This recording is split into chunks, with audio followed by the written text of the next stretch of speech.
Twitter's stupid and they don't know what they're talking about. Frieren Beyond Journey's End is one of the best anime I've watched in recent years. I am so tired of Twitter's horrible takes, so I'm taking things into my own hands. Frieren's themes of grief, love, loss, and appreciation for the smaller things in our lives seems to go over the heads of the Twitter hive mind.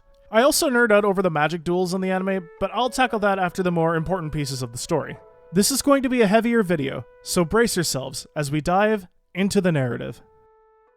The most important aspect of grief that you need to understand in order to understand Frieren is that grief doesn't have a timeline. It could be 10 to 20 years after losing a loved one, and it can still hit you like Truck-kun does sometimes. Time works differently for Frieren. She's an elf with a very long lifespan. We learn later that she's over 1,000 years old by the time we meet her. She travels with Himmel and the party for 10 years and defeats the Demon King. She goes off on her own for a couple of days, then it's 50 years later. That's what time feels like for Frieren. When she meets back up with Himmel, he's an old man while she's as young as ever. They go see the Era meteor shower in the spot that Frieren promised Himmel she'd take him there once, then Himmel passes away. She's called heartless and emotionless when she doesn't cry at the funeral, but once Himmel's coffin starts being buried, she finally breaks, crying as she watches him get buried. She's confused by it, since it was a mere 10 years. But that line of hurts me every time. But grief doesn't just hurt, it changes you. After Himmel's death, Frieren does start to change. She starts trying to understand people more. 20 years after the death of Himmel, Frieren encounters Heiter again when he's a lot older, and his final request for her is to look after a child, Fern.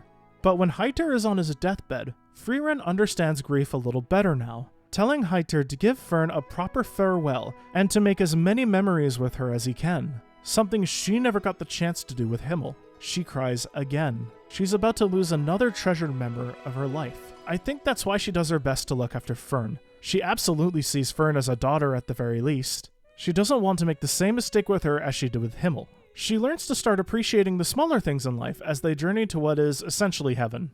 What makes this anime all the more special is not the grandiose scale adventure that is defeating the Demon King. The title includes Beyond Journey's End for a reason.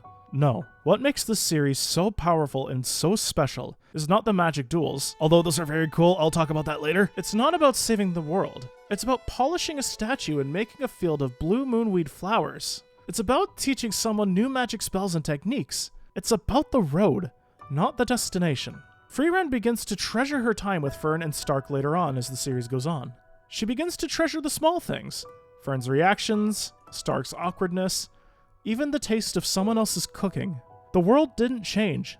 She did. See, when you've lived over 1,000 years, the things that truly matter aren't the great battles you've won. It's the laughter around the campfire. It's the time we spend with each other. And that's a lesson that we should all internalize.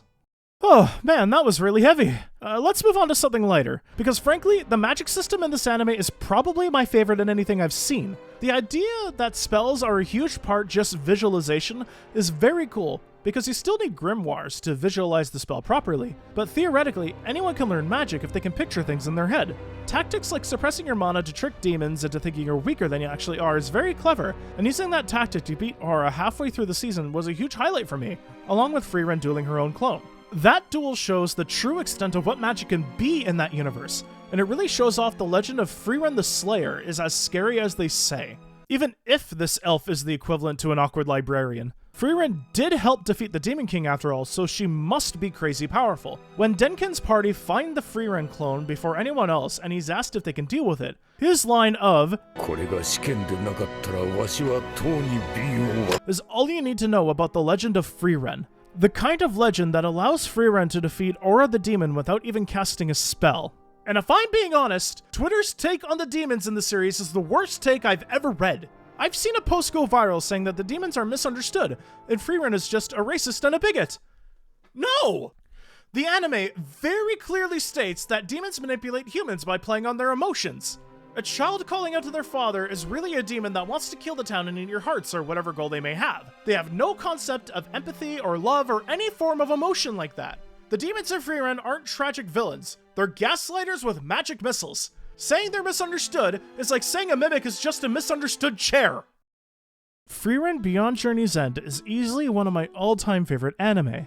It is one of the most human stories I've ever read, even if it has magic elves and demons, oh my! The series explores the human condition excellently, and with a timeless character like Frieren, it is a clever starting point to allow the audience to learn with her. As far as Season 1 goes, this is easily a 10 out of 10 anime for me. This might even be in my top 3, along with Fate Stay Night Unlimited Blade Works, the ufotable version, not the Studio Dean movie, and 7 Deadly Sins. Yes, 7 Deadly Sins is in my personal top 3. Fight me in the comments if you wish. 10 out of 10, this anime is a must-watch in my opinion. Oh yeah, and the green-haired psychopath lady is hot as hell. Thank you for watching. I want to apologize for this video taking longer than normal to make. My grandpa fell off a ladder while fixing his motorhome, and he broke both his wrist and his heel. So I've been helping him around with anything he needs, and it's taken up most of my time outside of work. But I wanted to thank you all for over 3,700 subscribers and 500,000 views on the Masquerade video. I'm genuinely blown away. How about this? I'll make you all a deal. If you get that video to 1 million views, I will drop whatever video I'm currently working on and shift focus to immediately working on the new Vestroya video. Because my mindset right now is that video will be made when I make it. It's not a priority for me. But if we hit 1 million views on that video, it will become my priority. Thank you once again. Don't forget to hit that like and subscribe button. And I will see you all the next time we dive into the narrative.